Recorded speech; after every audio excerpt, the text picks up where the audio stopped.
allons repartir sur ce conseil municipal normal.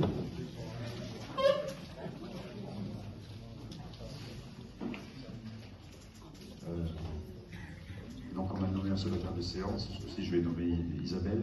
Ah ben, volontiers. Voilà, maintenant on va faire l'appel. Alors, Éric Fontanarava, présent. Gérard Larrivé, procuration, Éric Fontanarava. Isabelle Montenoy. Présente. Nicolas L'Espagnol. Présent. Vanessa Terris. Présente. Jean-Marie Fally. Présent. Vanina Lasseron. Présent. Jean-Pierre Malosto. Présent. Daniel Gouvermans. Présente. Colette Moulin-Berger. Procuration Isabelle Montenoy. Procuration Isabelle Montenoy. Michel Taparan. Procuration Fabrice Pointu. Procuration Fabrice Pointu. Philippe Borne. Présent. Marie-Christine Diom. Procuration. Ah, Jean-Pierre Maloto. Ouais. Thierry Dernis. Présent. Florence Durand-Tornard. Philippe Travers. Présent. Hélène Roux. Présente. Jeanne Muret. Procuration à Hélène Roux. Elisabeth Cauchy. Présente. Patrick Pointu. Fabrice Pointu, pardon. Excusez-moi. Fabrice. Dit présent, non, ouais. Nicolas Zidlé. Procuration à Philippe Travers. Dominique Colombo. Jean-Claude Jacques-Rochian. Stéphane Perrin. Présent. Rachel Rossignol. Présente. Julien Werner. Présente. Céline Bernard. Présente. Ok, donc la liste va passer pour vos signatures. Donc, voilà, vous voyez mon dossier. Il y a des décisions du maire, en premier point. Il y a mon dossier. Mon dossier. Merci. Alors, il y a eu une décision du maire depuis le dernier conseil municipal. C'est un bail de location du droit de chasse sur les propriétés communales. Alors qu'est-ce que ça veut dire? Ça veut dire qu'il y avait un bail de droit de chasse sur les propriétés communales pour la société de chasse de Loris. Et en fait, la société de chasse de Loris a fusionné avec la société de chasse de Puy-Vert.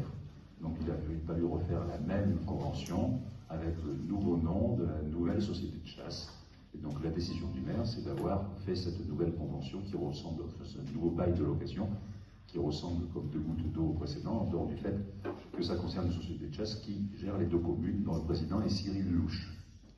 Voilà la décision du maire, la seule. Si des gens avaient des questions, vous pourrez les poser évidemment plus tard. Est-ce qu'il y a des questions parmi les élus sur ce point-là? Non. Donc maintenant, on va passer aux délibérations. Ah ouais, donc d'abord, il faut approuver le compte-rendu de la dernière réunion du conseil municipal.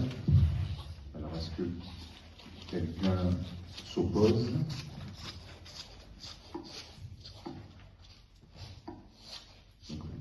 En marchant, tu ne te poses pas non plus? Non. Est-ce que quelqu'un s'abstient? Deux abstentions. Ok. Donc maintenant, on va passer au délire. Donc première délibération, c'est la délibération validant le renouvellement de la commission communale des impôts directs. Donc conformément, alors pas tout lire, au premier de l'article 1650 du Code général des impôts, une commission communale des impôts directs, CCID, doit être instituée dans chaque commune. Cette commission est composée du maire, président de la commission, et de 8 commissaires titulaires et de 8 commissaires suppléants. Et la durée du mandat des membres de la commission est la même que celle du mandat du conseil municipal. Cette commission tient une place centrale dans la fiscalité directe locale. Elle a notamment pour rôle majeur de donner chaque année son avis sur les modifications d'évaluation ou nouvelles évaluations des locaux d'habitation recensés par l'administration fiscale. Depuis la mise en œuvre du 1er janvier 2017 de la révision des valeurs locatives des locaux professionnels, elle participe par ailleurs à la détermination des nouveaux paramètres départementaux d'évaluation. La désignation des commissaires doit être effectuée par le directeur départemental des finances publiques dans un délai de 2 mois à compter de l'installation de l'organe délibérant de la commune. Elle est réalisée à partir d'une liste de contribuables en nombre double proposée sur délibération du conseil municipal. Il est donc demandé au conseil municipal de bien vouloir présenter aux services fiscaux une liste de 8 personnes susceptibles de devenir commissaires titulaires et de 8 personnes susceptibles de devenir commissaires suppléants. Ce qui veut dire en fait qu'en fait, il faut 16 commissaires, mais en nombre double, c'est-à-dire qu'il en faut 32. Alors avec un conseil municipal de 27, c'est un peu compliqué. Donc, ce que nous avons fait pour favoriser l'expression des listes minoritaires, c'est que nous avons créé, et je ne sais pas si on l'a là, on a créé une liste de titulaires qui comporte en titulaire pour les listes minoritaires Rachel Rossignol, Julien Bernard et Dominique Colombo, les autres étant de la liste majoritaire, que je peux citer: Eric Fontaine-Arava, Isabelle Montenoy, Gérard Larrivé, Vanessa Télis, Nicolas L'Espagnol, Vanina Lasseron, Jean-Marie Falib, Daniel Gouvernante, Jean-Pierre Malousto, Hélène Roux, Thierry Dernis, Florence Durand-Tonnerre et Nicolas Zidlé. Et en suppléant, on a créé une liste aussi de 16 noms: Colette Berger, Philippe Travers, Elisabeth Cauchy, Fabrice Pointu, Marie-Christine Giot, Philippe Borne, Jeanne Muret, Michel Tabaran, Céline Bernard pour la liste minoritaire, Stéphane Perrin pour la liste minoritaire, Jean-Claude Jean-Guachian pour la liste minoritaire, et on s'arrête là pour les élus.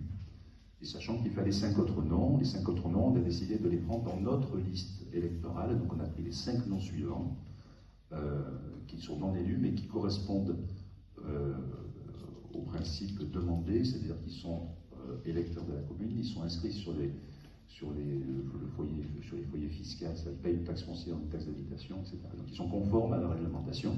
Et il s'agit de Kat Richinski, Yves Galli, Colin Sell, Michel Prunier et Dominique Smith. Donc avec ça, nous avons nos 32 noms, donc 16 titulaires et 16 suppléants, parmi lesquels la direction des finances publiques va prendre 8 titulaires et 8 suppléants. Donc voilà où nous en sommes. Donc je demande au conseil municipal de voter là-dessus. Est-ce qu'il y a des abstentions? Est-ce qu'il y a des votes contre? Donc la liste est à l'unanimité. Deuxième délibération portant désignation de nos représentants de la commune à la commission locale d'évaluation des charges transférées, ça s'appelle TECT, à la communauté d'agglomération Luberon-Montvaucluse. Donc vous savez qu'il y a des comptes. Alors je vais lire quand même. Le rôle de la commission locale d'évaluation des charges consiste à évaluer la charge financière des compétences transférées par les communes membres à la communauté d'agglomération. On transfère par exemple l'instruction ou l'urbanisme, l'instruction du permis de construire à ALD, ça, pour qu'ils puissent traiter ces dossiers-là, on les paye. Donc ce sont des charges transférées. Un rapport définitif est établi et sert de base au calcul de l'attribution de compensation versée aux communes membres. Ce rapport est soumis au conseil municipal pour approbation chaque année. La TLECT est créée par l'organe délibérant de l'établissement public qui en détermine la composition à la majorité des 2 tiers. La commission est indépendante et composée de représentants des conseils municipaux des communes membres.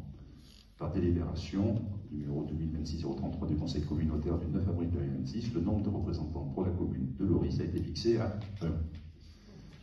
Il convient donc de procéder à l'élection de ce délégué afin de présenter la commune lors des réunions et des travaux au sein de la communauté locale d'évaluation des transferts de charges. Et il est demandé au conseil municipal de procéder à cette élection selon les dispositions de l'article L 2121-21 du Code général des collectivités territoriales au scrutin secret, sauf si le conseil municipal décide à l'unanimité de ne pas voter au scrutin secret. Alors, y a-t-il des membres qui voudraient voter au scrutin secret? Donc à l'unanimité, moi je propose Jean-Marie Falib, qui est notre adjoint aux finances. Est-ce que quelqu'un s'abstient?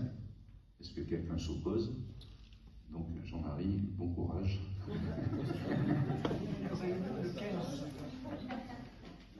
Tu peux partir tout de suite pour y aller si tu veux. Troisième délibération portant désignation des délégués de la commune au SNAVD. À la suite du renouvellement du conseil municipal, la commune doit procéder à la désignation de ses représentants titulaires et suppléants auprès du SNAVD. Cette désignation permettra à la commune d'être représentée dans la sous-collège des communes au sein du SNAVD. Il est donc demandé au conseil municipal de bien vouloir procéder à cette désignation. Alors qu'est-ce que c'est le SNAVD? C'est le syndicat mixte d'aménagement de la vallée de la Durance. C'est-à-dire ce sont eux notamment qui sont en charge de l'aménagement de la Durance et de la digue. Donc ce qu'il faut savoir, c'est qu'il y a par la communauté de communes, il y a déjà des délégués au collège principal, dans le cadre de la communauté de communes, donc déjà des délégués de l'URIS, et il est demandé plus spécifiquement dans le sous-collège des communes, donc c'est quelqu'un ce sont des délégués qui n'ont pas droit de vote au niveau du collège principal, de nommer 2 membres. Dominique Colombo m'avait écrit qu'elle était candidate, on on en a parlé. Nous, on avait deux impératifs au niveau du syndicat mixte. Premièrement, la notion du risque, la notion des inondations, comme je l'ai dit, et on a Hélène Brooks qui est chargée des risques de sa délégation, et donc ça nous semblait important qu'elle y soit. Et vous savez que le SMAVD est en train d'aménager la véloroute, donc c'est la route pour les vélos qui devrait aller de Cavaillon à Pertuis, donc il y a une grosse tranche qui passe par Loris, et donc c'est dans le cadre de la mobilité, et on a considéré que Nicolas Zillet, qui était en charge de la mobilité, était tout à fait intéressant qu'il y soit pour parler de cette véloroute, et notamment de la jonction entre la véloroute et les villages, parce que ça ne sert à rien que les touristes passent sur la véloroute s'ils ne s'arrêtent pas à Loris. Enfin, ça fait plaisir pour eux, mais ça ne fait pas plaisir au village.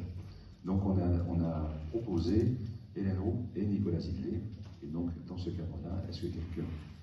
Désolé Dominique, mais on en a parlé. Donc est-ce que quelqu'un s'abstient? Est-ce que quelqu'un s'oppose?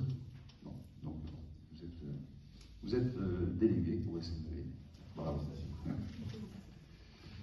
Alors, délibération portant constitution des commissions municipales. Dans le cadre du bon fonctionnement du conseil municipal et conformément aux dispositions du Code général des collectivités territoriales, il est proposé de poursuivre la création des commissions municipales.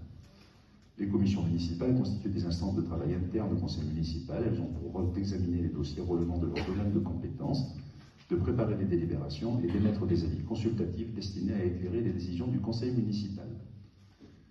En application de l'article L2121-22 du Code général des collectivités territoriales, le conseil municipal peut former au cours de chaque séance des commissions chargées d'étudier les questions soumises au conseil. Ces commissions sont composées exclusivement de conseillers municipaux désignés selon le principe de la représentation proportionnelle pour permettre l'expression pluraliste des élus. La présente délibération vise à créer deux commissions municipales, la commission urbanisme et la commission de la qualité de l'espace public. Définir leur domaine d'intervention, fixer leur composition, préciser leurs modalités de fonctionnement. La commission se réunit sur convocation du président, elle émet des avis simples et ne dispose d'aucun pouvoir décisionnel.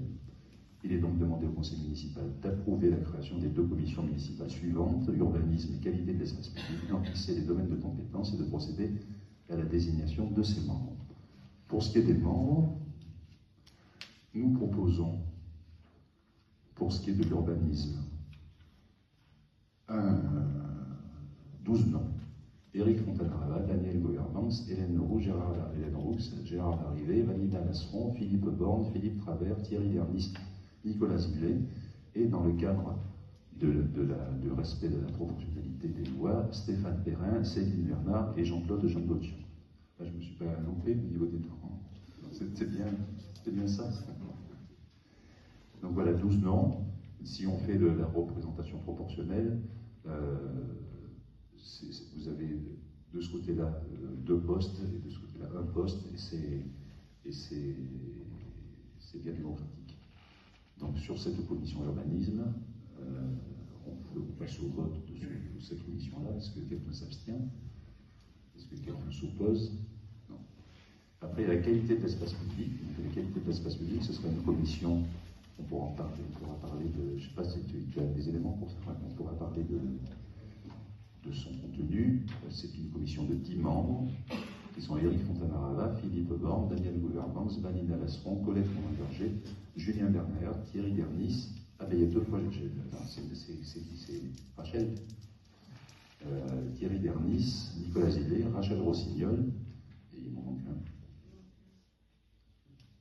On s'est loupé.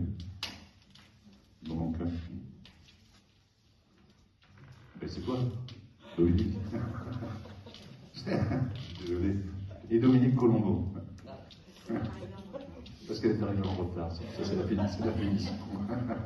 Et Dominique Colombo. Voilà. Et donc, dans le cadre de la représentation proportionnelle, on aurait dû avoir plus de conseillers majoritaires, mais on a jugé opportun de mettre 3 membres minoritaires parmi la liste pour être plus démocratique. Est-ce que sur la composition de cette commission, quelqu'un s'abstient? Quelqu'un s'oppose? Non. Donc c'est à l'unanimité. qualité, tu veux dire un mot, Philippe, sur... Non, non. Sur la qualité de l'espace public. C'est prévu.